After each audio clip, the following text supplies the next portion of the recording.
forged on the gridiron in September. Perfected in the magic of March. For the fans who love the crunch of the pads, prefer a dunk, and expect nothing but the best. It's Bigger Ten. Here's Steve Deace.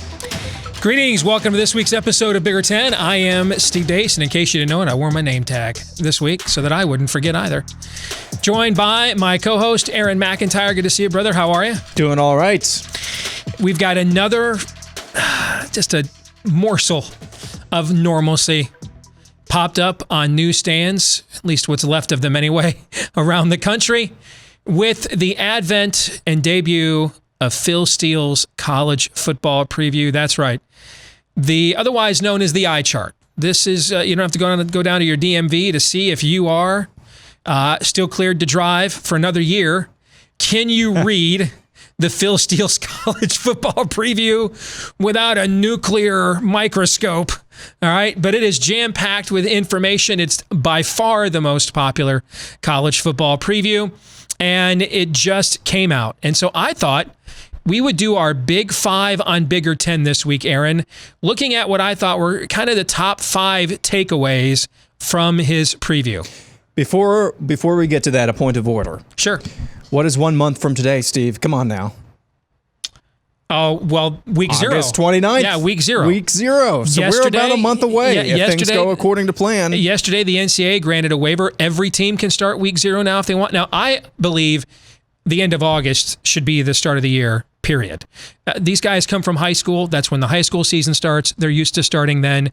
And you make the season longer because you give an extra bye week. Everybody gets 2 bye weeks now. More time for, healing for injuries, making sure you're caught up on academics. But I'm a big believer that it ought to start at the end of August anyway. And I think if you can read the tea leaves here, you're starting to see, we were told way back in April that, hey, we could see different conferences play a different amount of games. You could see schools within a conference play and others not play, that there's going to be a lot of randomness to this season, right? And we were told that from the very beginning. And I think now that we're kind of getting down to brass tacks here, it seems like we are back to where we started. The Pac-12 has already announced it's not going to start till around September 19th. I think you could see the Big Ten go there, or maybe a week earlier, September 12th. And you can see now, like the Big 12, they're going to have a media day Monday. They're still pushing for a full 12-game season. And they've had now a couple of teams, both Kansas and Oklahoma, originally got waivers to play week 0. And then after Oklahoma was given one, the NCAA said everybody could. It looks like you're going to see some schools push things back to give themselves more time. And I understand that to a perspective. And then you're going to see other schools, like we're seeing in the Big 12, that are going to be like, hey, while we have everybody here tested and ready to go, why wait, right? These guys are tested, they're clear, they're ready to go, they're lathered up. Let's get going right now. And I can see merit to that as well. Frankly, that would be the strategy I would pursue, but I'm not an athletic director. But you can start to see now that we could conceivably kick off August 29th with like 2 or 3 conferences playing college football, and another couple of conferences that aren't, which in a way... That might not be bad. No, I think it kind of, it spaces it out all the more. Yep. I think if we find out at the end of this that, we've been doing some things we don't really have to do. We're not the NFL where there's only a maximum of 16 games a week. There's 130 of these teams. For example, even if you just did week 0 was the group of 5. See, and that was what I was about to bring Conference up. USA, Yep. Mountain West, they all get 1 week where it's just their spotlight. How cool. Like, we wouldn't watch every one of those games. And that'd be just that 1 week would be a financial boon for those conferences. Absolutely, yeah. And so I like the idea that Joel Klatt is pushing, which is that he's hearing there's talk they may play a 20-week season, so that there's a bye week between each game, so that there's the quarantine period of 10 days for positive tests, rather than just put 2 or 3 bye weeks at the end of the year for makeup dates. I think the players are better off, not with necessarily more games, but a longer season, more time for the body clock to heal itself from the violence of football. So, I like what baseball is doing with the test tube angle to this. If we're going to have a unique season, then let's put the DH in the National League and a runner on second in extra innings, and let's put some stuff in there and just see what it looks like in a season that everybody already agrees, we're just doing the best we can. I think college football ought to do the same. Right? All right, but let's get to some of the traditional normalcy, and let's get to my 5 big takeaways from Phil Steele's college football. And it's the kind of stuff he does that sets his preview apart from everybody else. This is just a rundown of his predictions. Everybody does those. And frankly, Phil's predictions aren't going to be any more in-depth or analytical than Athlon's. Everybody does their homework. But he does add an extra layer of analytics, particularly because he is involved in a certain pursuit, Aaron, if you know what I'm saying, sure. that you seem to be currently obsessed with. Mm-hmm. All right? So he puts a little extra layer in the analytics. And so here's the 5 that stood out the most to me. Let's start with this one. If you look at his NFL draft metric, meaning the amount of roster points that you lost from last year's team, Ohio State has a 78% chance of having a worse record than last year. Now, I will up the ante here that they have a 100% chance of having a worse record than last year, because with fewer games, they can't go 13-1. See what I did there? Yes. Thought this was going to be a Michigan fan troll. No, they've broken me. I don't troll them. In fact, Ohio State, man, I don't even step to them. I just come correct. I'm quiet as kept. All right? I know my place. 15 years, I've taken the beatings. I am beaten. But he says, hey, when you look at the amount of roster points they've lost, 78% chance they have a worse record. What do you think, Aaron? Well, aside from the obvious, what you just pointed out, of course, nobody's going to have as good of a record or even have the chance of having as good of a record as they had last year if you go 13-1, because there's not going to be as many games. So putting that aside, obviously, it's hard for me to see that with a team like Ohio State. Now, if it was any other team, even a Penn State or Michigan, it would be easier to see, but a team like that, no matter what position you look at, it seems like they just reload. They're not a development program, hardly by any stretch of the imagination. So it's really hard for me to believe that they have a 3 out of 4 chance, really?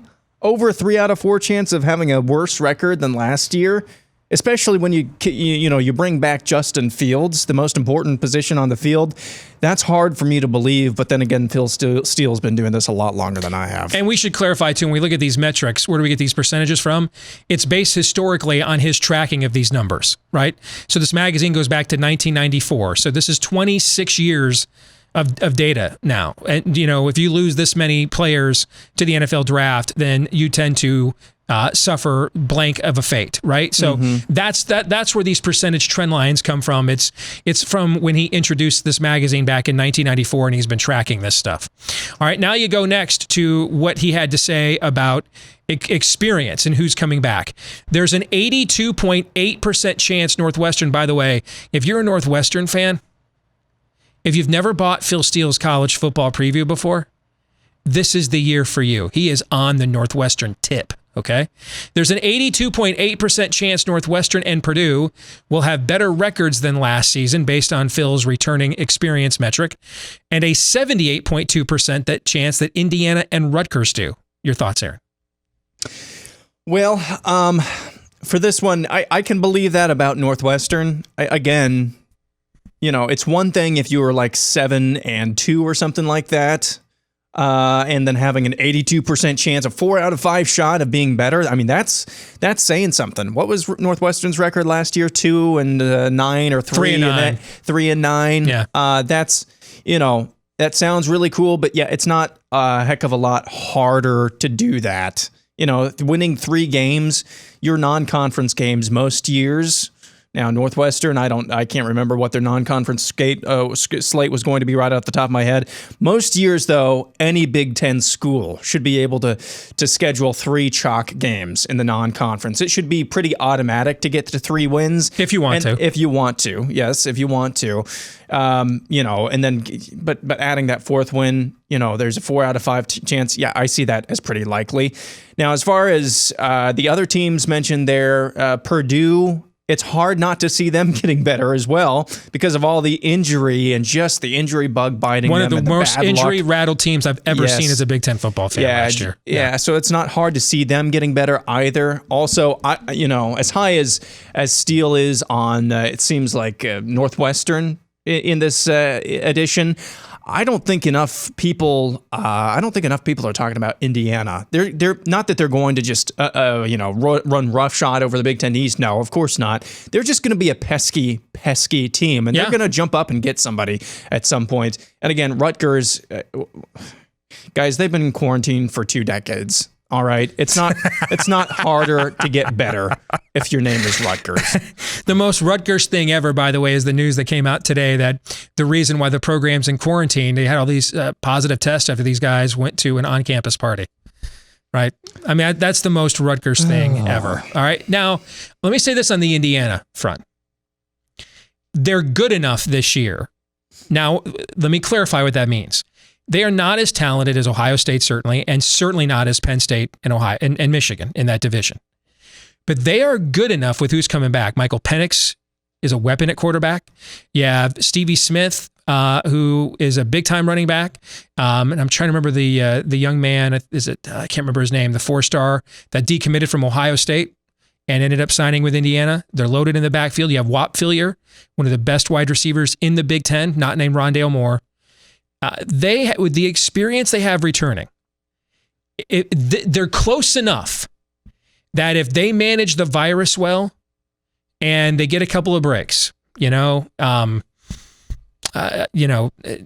State loses a Justin Fields. Nico Collins tests positive at Michigan and has to miss the game that they play against Indiana. That kind of stuff.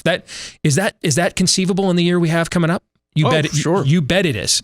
If they successfully manage the virus and a couple of other teams, and they catch a couple of breaks of when it maybe strikes a couple of other teams in this division, they're close enough that in a crazy year, they could go like an 8-2 and win this thing. Now they need some breaks. I agree. And they need an outlier year like this. If we were having a normal 12-game schedule, would there be enough injuries in the Big Ten East for Indiana to win? No. But we're not having a normal season. And they're good enough and really good in a couple of spots that if there were to be some quirks in terms of who tests positive and who has to miss, they could win this thing. You bet. It's always what you talk about in another realm regarding polling. It's not about the slice of the pie; it's about the size of the pie. Yeah. Well, the pie is a lot smaller, and so each slice of that pie is a lot bigger. So if each game wins more, or means more, I should say. The Big Ten, it just means more. Yeah. We should coin that. If I heard that somewhere. Yeah, there you go. All right, next thing that stood out to me, point 3 from Phil Steele's college football preview. Rutgers -13 and Northwestern -10 are due for a turnaround on turnover margin this season. That's Phil's trademark turnovers equals turnaround trademark or stat. Illinois, though, was +10 in turnovers last year. Remember, I think they scored like 11 non-offensive touchdowns last year, number 2 in the country. Illinois is +10 in turnovers in 2019, so they are due for some regression to the mean. So if you look at the way that the randomness of turnovers, it appears Illinois is due something wicked this way comes, but Northwestern's due some breaks. Rutgers, I don't think, can get enough breaks. No, they can't. And as you get deeper into or not even that deep, but just if you, the more you get into analytics, basically of any kind, the more you try to find just simple metrics that can measure something a lot easier than pulling in 50 different variables to try to measure something. And turnover margin is one of those things, and it makes sense. I mean, the more times you take away chances for the other team to score and give them to your own, it seems like that's going to equate to a better chance, not always, but a better chance of you winning. And so that's a simple but pretty telling stat, and I don't know if a whole lot more needs to be said about that. It is I always love the reminder, though. We talk about this every year, and we hear about this every year with Phil Steele's magazine, turnovers equal turnaround. But it always is cool to see that. But there's always a surprise. I mean, was Illinois mentioned last year as a due to turn around? No. And they came out of nowhere and had this +10, and of course they actually did pretty well last season. So you never know. If you see the first 3 or 4 weeks of the season. First 3 or 4 weeks of the season, and you see a team that's like +5, +6 in turnovers, then that's usually going to be an indication of things to come.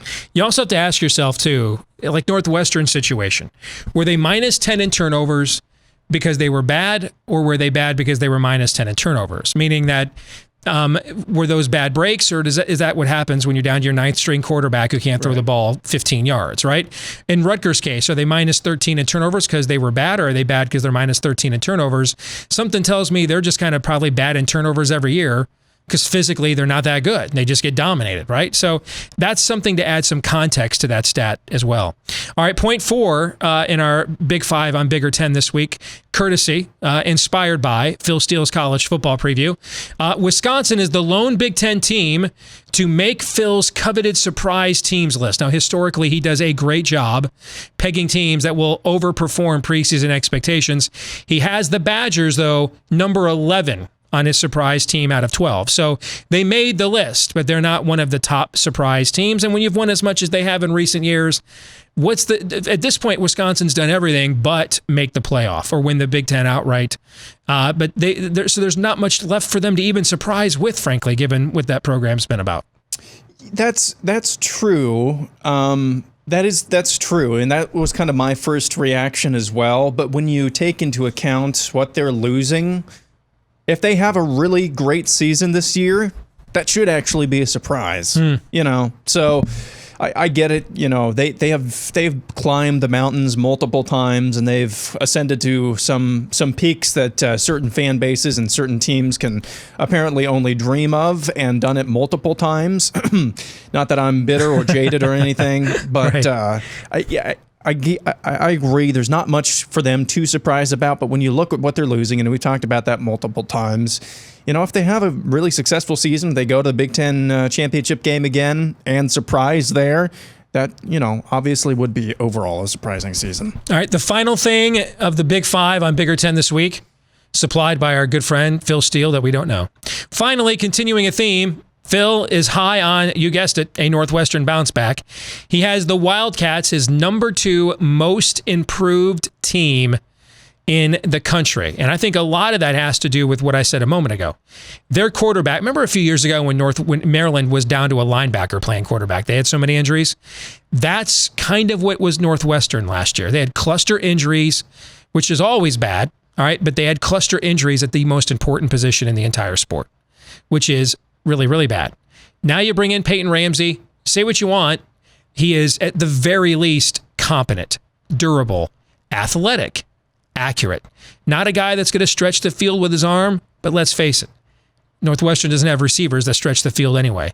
They're a dink and dunk program. That's what he does well. Heady player, and he's an excellent fit. And he seems to be the remedy for a lot of what was lacking last year. I think I've mentioned this stat before, Aaron. Northwestern lost 5 games last year when it held the opponent to 21 points and under. Mm-hmm. In today's college football, this isn't 1988, man. In today's college football, you have to really suck on offense to lose 5 times when you're holding teams 21 points and under. And that's what happened in Northwestern last year. So can Peyton Ramsey get you 21 points a game, 24 points a game? Yeah. I think he could score 21, 24 points a game, don't you? Yeah. Yeah. No, I was just getting flashbacks. Because here's the difference between Northwestern and a Michigan team State and Iowa fans hate Indiana. Northwestern because they have freaking punked you guys so much, both of you. Here's the difference between what I see with Northwestern and what I would see with Indiana. Indiana, at least to me, you tell me if your perception is different. They have a little bit more versatile way of being able to win or stay competitive. Yeah. Like there's no Walt Fillier on the Northwestern roster, Northwestern for example. always just makes you play the same type of game. In a phone booth, it's a street fight. And then they just wait you out and wait for your defense to make a mistake, and then they win 3-2 or something, stupid like that. And so, what you just articulated, if they even have a competent or just, a modicum below average offense, they're going to have a comeback. They'll win 6, maybe 7 games in a normal 12-game season. I don't know how many they'll win this year. But they could definitely do a lot better, obviously, if they just had a below average quarterback. Just slightly below average quarterback situation. All right, we'll come back and we'll play our weekly game of Big Ten Would You Rather next. Bigger Ten is brought to you by Michigan Podcast. If you like what you're hearing today and would like to support us, head on over to Patreon, patreon.com/Michigan Podcast, where if you live somewhere where sports wagering is illegal, you can find Steve's picks for various games for just $5 a month. In the process, you can say thank you for creating this podcast on YouTube or via podcast, wherever you listen. Patreon.com/Michigan Podcast.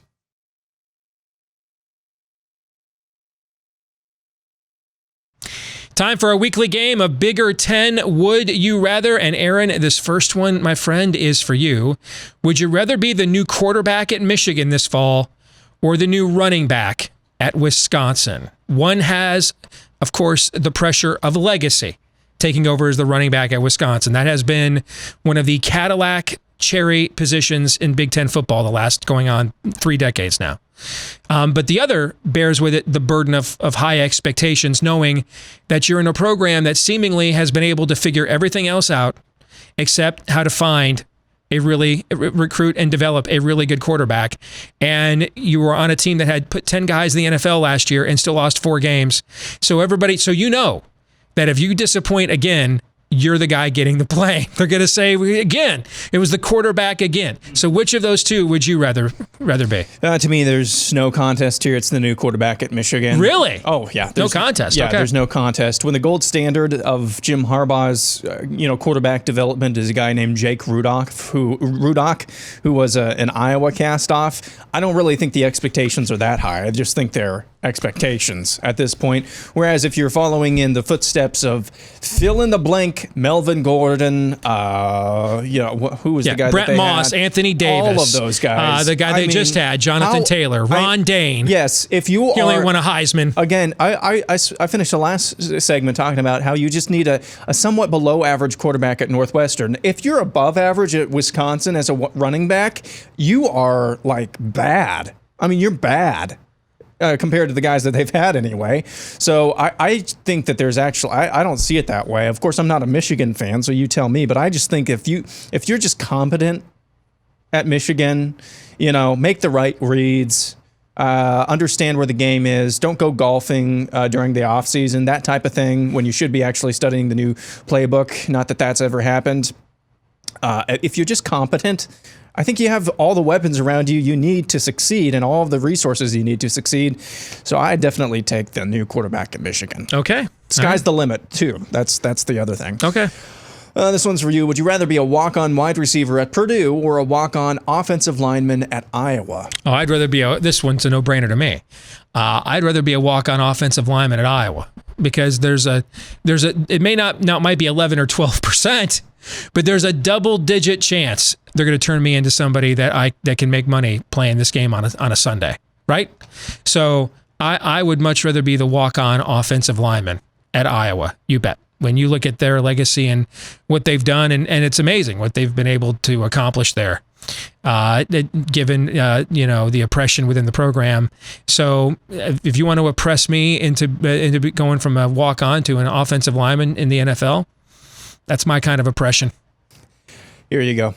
Would you rather, Aaron, have Purdue's star receiver duo, Rondale Moore and David Bell, or Ohio State's receiver room? Meaning, would you rather have what's clearly the best tandem in the Big Ten, or just, you know what, man, give me the 4 and 5 stars Ohio State's recruited, and I'll come up with a couple guys that are almost that good, if not that good?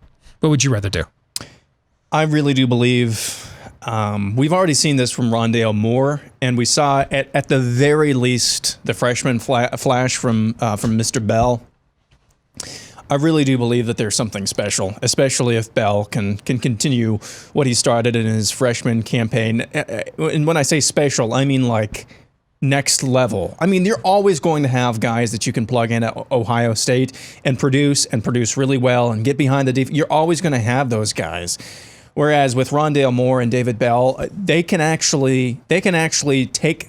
They're the rare wide receivers, I think, that can actually make your quarterback elevate your quarterback a little bit. I agree. And I'm not sure if Ohio State necessarily has that because they always have good quarterbacks. So I would rather we don't know if the receivers make the quarterbacks any good. We can't know that. So I would rather take the tandem of Moore and Bell. Nice. Well played. This last one is for you. Would you rather play a top 5 ranked Ohio State in the shoe at 11 a.m. or I'm going to change this a little bit, or an 25th ranked Penn State during a whiteout? I would rather play the 25th ranked Penn State during a whiteout. First of all, I don't want to play Ohio State at all. Like in anything involving pads and a football. But a little factoid. I think Penn State all time in whiteouts is barely above 500. And so there's all this renown for the greatness of the environment. And don't get me wrong, it is. It's the closest thing we have in the Big Ten to, LSU Saturday night Death Valley kind of an environment, right?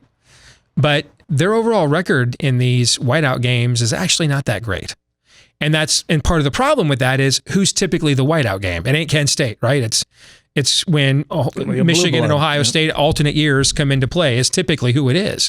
And so, you play against teams that are that good over and over again, even in great environments, they're going to get you every now and then. So I think there's a much better chance. It's vaunted and majestic, really. It's phenomenal to even see it on television.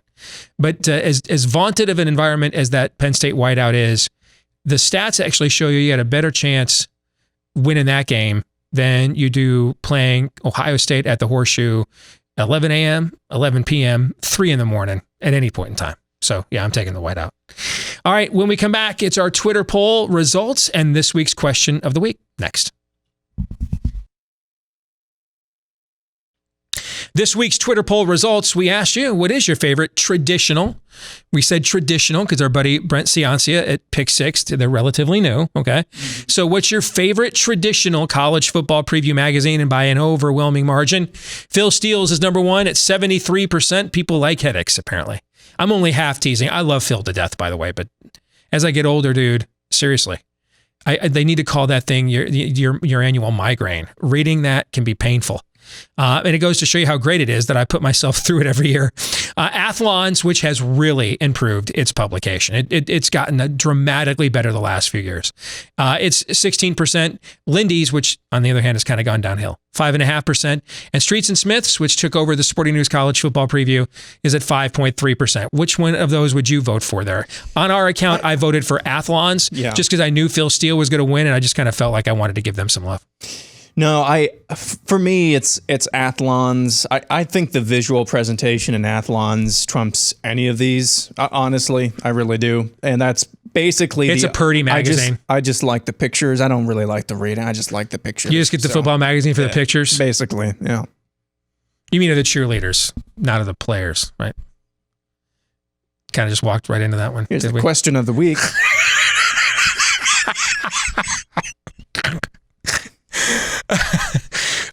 Tim writes, you're bragging. Let me get my composure here for a second. Okay.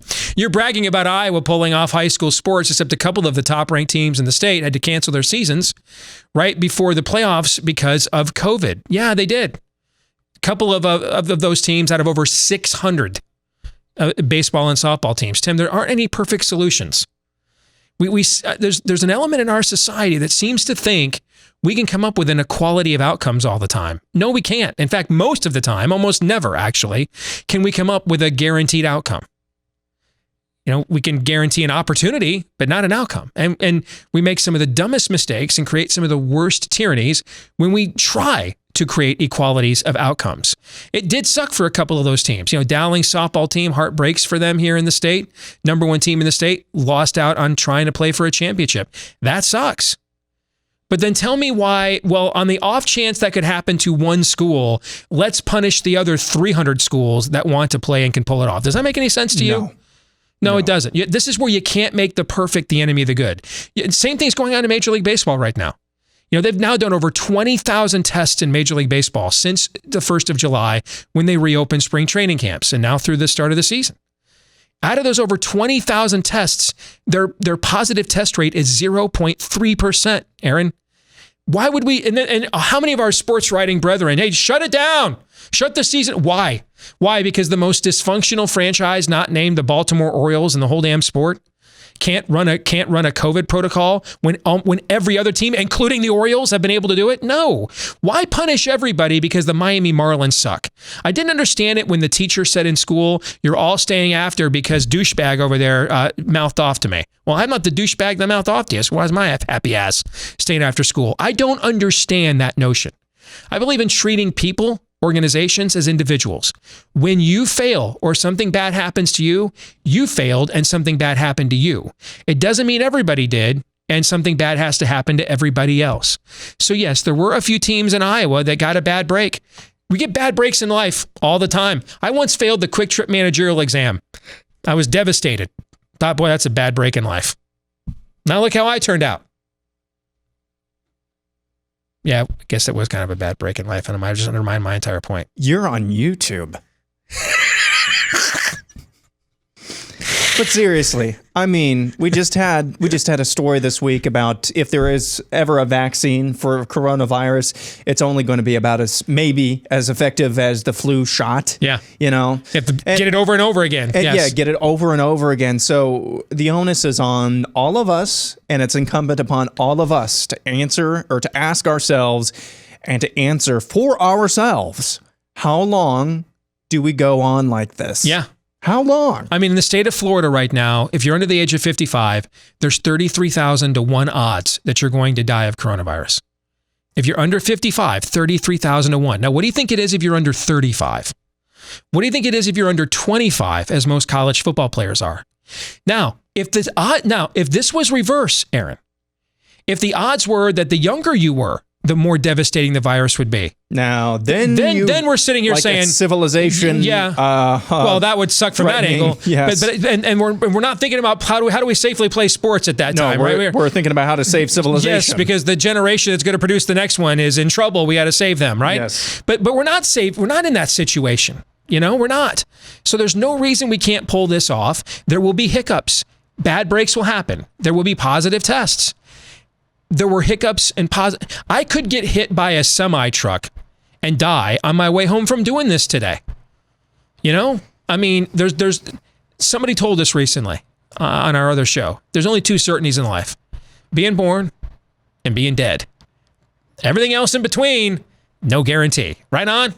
And with that inspirational note out of the way, don't forget to join us again next week right here on Bigger 10. Follow us on Twitter @Bigger10 to keep up to date for more of our handy inspirational quotes that we like to throw your way almost never.